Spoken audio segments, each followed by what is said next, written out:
Deadly military drones have come to symbolise remote-controlled warfare, but now arms makers are taking things a step further too by developing robotic war machines that rely on software, not human instruction, to decide what to target and whom to kill. Some scientists are warning it's a dangerous path to go down. In some cases, we would think that a human has determined that a certain target is to be attacked, but then task the machine to go out and find that target. And if the machine is doing that autonomously without any further human input, that means that the machine is then deciding that it has indeed found the correct target. So if that is human control, in your opinion, then essentially you've just said that the Terminator, the famous 1984 movie, the Terminator is under human control because, well, the Terminator was told to go and find a certain person and then kill her. So obviously the Terminator is science fiction and we don't have a machine like that today.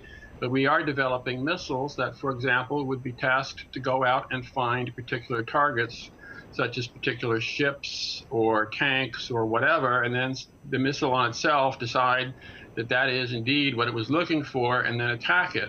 I think that's already trusting too much to our machines. But drone technology is not only being used on the battlefield, it has become part of today's playground. Quadrocopters, as you can see here, are among this year's must-have Christmas presents. But what is being marketed as a children's toy could end up having sinister applications, as Peter Oliver reports. They may look like a fun child's toy, but the sophisticated technology in modern personal drones is putting more aerial ability into all our hands. Give it a first try to a 14-year-old teenage boy.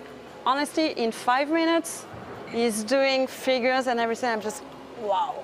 And if even an absolute beginner like myself can get to grips with the basics in just a few minutes when it comes to the future of drone technology, well, the sky is the limit.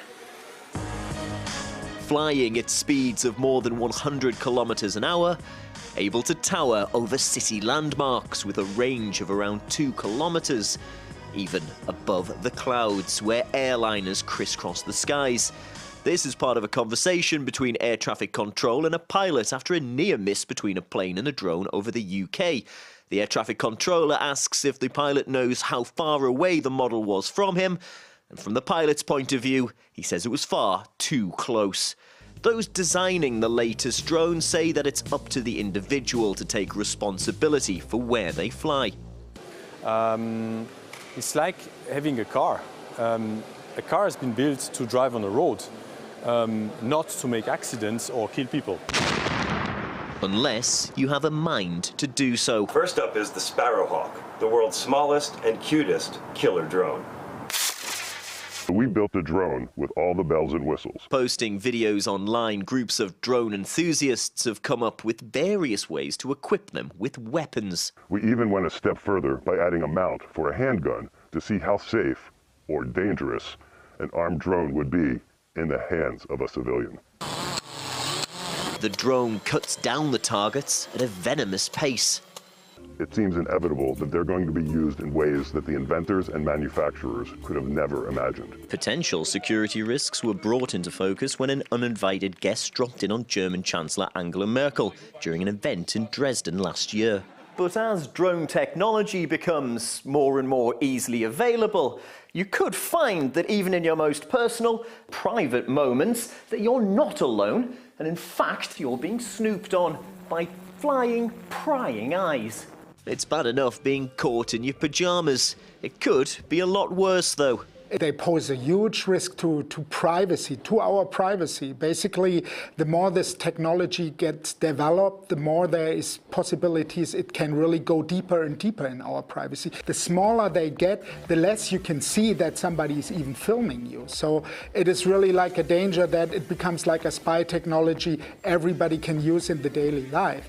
Therefore, like with all new technology, we have to find ways how we can somehow scope them into our society. One way to do that is to maybe turn to more old-fashioned ideas to make sure no drone is poking its nose where it shouldn't. Peter Oliver, RT, Germany.